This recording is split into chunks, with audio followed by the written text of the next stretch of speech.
I'm Adam Rank, and this is my 2018 NFL redraft.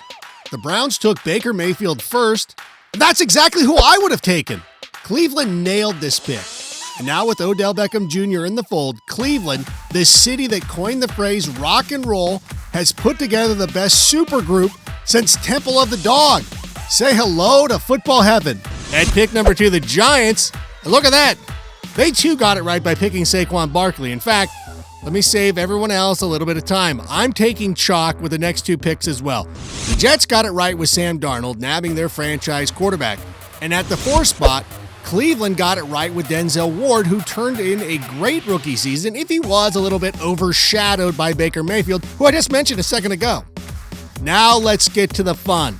With the 5th overall pick, the Broncos should have gone with Josh Allen. I'm not saying that John Elway has a type when it comes to quarterbacks, but he kind of does. And Allen fits the mold of an Elway-like quarterback. I mean, I'm old enough to remember Elway as a great player and a not-so-great GM. And these guys are pretty similar on the field. Moving on. Wow, the fun didn't last long, but what do you want me to do? Quentin Nelson was the right choice at number 6. The Colts went from having one of the worst offensive lines in football to one of the best, thanks in no small part to Nelson, who didn't miss a snap and was selected to the All-Pro team. Now, the 7th pick was where the Bills took Allen after trading for the selection. But in the redraft world, we can't do trades that were made on draft day, because the Bills in this case would have no reason to trade up if the player they wanted was already got. Like, why do I have to explain this? That means the pick was the Bucs still, and they would have gone with Derwin James. James is a kind of ball hawk safety that you can build a defense around for years. And he, along with Justin Evans, would be one of the best tag teams in Tampa Bay since John Cena tag team with Zack Ryder. Number 8, the Chicago Bears select Roquan Smith. Yes, I would still redraft him, only in this reboot, I would actually sign him on time. He missed a lot of the offseason program, but still finished 3rd on the team with 5 sacks. Impressive for a guy who plays the middle linebacker in that scheme. Number 9, the San Francisco 49ers select Bradley Chubb. The 49ers traded for Dee Ford this offseason, but that wouldn't have needed to happen if Chubb had fallen to them in the draft. He also would solve most of their pass rushing needs, something they've needed to address for quite some time. Number 10, the Oakland Raiders select Leighton Vander Esch. Oh, the Raiders could use a lot of help on defense, and let's be perfectly honest here. Anybody who plays with that neck brace kind of looks like he should play for the Oakland Raiders. He looks like a young Howie Long running around out there. Number 11, the Miami Dolphins select Josh Rosen. The Dolphins have moved on from Ryan Tannehill, which should have happened a year ago. Rosen now becomes the best quarterback the Dolphins have had since Jay Cutler. Yes, that's a good thing. Number 12, the Buffalo Bills select Lamar Jackson. The Bills traded up in the draft to get their quarterback last year, but since I have the Broncos being all selfish and taking a quarterback that they wanted, the Bills are going to have to settle for Lamar Jackson. Although settle's not the right word, Lamar Jackson's legit. Number 13, the Washington Redskins select Darius Leonard. You know, I thought about giving the Redskins a receiver here because it seems like Washington hasn't had a great one since who? Like Pierre Garçon? Santana Moss? But I will skip receiver and instead go for Leonard, who is an absolute beast for the Colts last year. Number 14, the Green Bay Packers select Jair Alexander. I hate to be the one that admits this. The Packers actually made a pretty good pick here, so I'm going to go ahead and let them keep it. Number 15, the Arizona Cardinals select Marcus Davenport. Davenport was like one of those series that you binge watch over the weekend, and while it wasn't necessarily the best thing you ever saw, you saw enough good stuff to keep you locked in for season 2. And when you put him across from Chandler Jones, oh, good night. Number 16, the Baltimore Ravens select DJ Moore. Oh, this one was easy. Have you seen the Ravens receivers? I mean, honestly, they need some help. This was a move they should have made last year. I mean, seriously, stop drafting tight ends.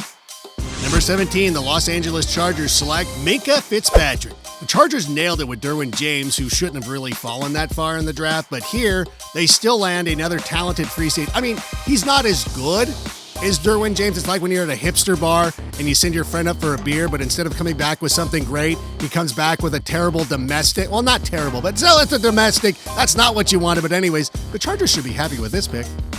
Number 18, the Seattle Seahawks select Nick Chubb. Now all the Seattle hipsters dropped their avocado toast and their iced coffee when the Seahawks went running back in the first round. But here's the thing, if you're going to do that, at least take one who's going to be good on the NFL level. Number 19, the Dallas Cowboys select Daron Payne.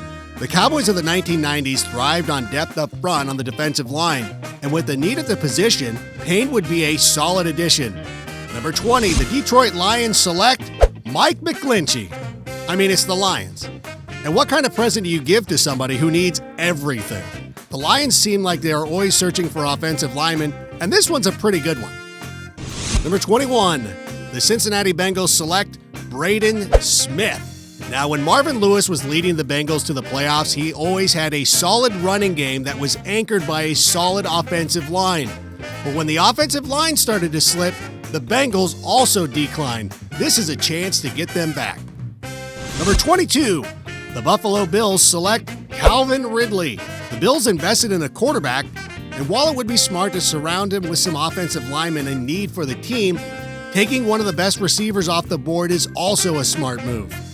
Number 23, the New England Patriots select Sony Michel. Even though they have the dreaded running back by committee, the Patriots made it work with Sony Michel. Number 24, the Carolina Panthers select Robert Foster. I know, I say that with a little bit of a surprise, but the Carolina Panthers need some wide receiver help. Foster played pretty well for the Bills down the stretch and would no doubt be an upgrade for the Carolina Panthers. Number 25, the Tennessee Titans select Jessie Bates. The Titans did make some improvements to their secondary by bringing in guys like Malcolm Butler, but Bates would be a great addition as a safety anchor that defense. Number 26, the Atlanta Falcons select B.J. Hill. The Falcons' defense was wrecked last year. They couldn't stop anybody. Hill was pretty good during his rookie season with 5.5 sacks, and he ranked second among rookies in tackles. Number 27, the New Orleans Saints select Chris Herndon. Now, the Saints have had a need at tight end since they traded away Jimmy Graham. Hey, remember when Kobe Fleener was supposed to be a thing? But Herndon played well enough in New York last year to get this spot right now. The Pittsburgh Steelers select Justin Reed. The Steelers need a lot of help all over, especially on the defensive side of the ball. And Reed would be a perfect Steeler because he can do a little bit of everything in the secondary. And as long as Ben Roethlisberger is cool with them, then I think he'll be all right.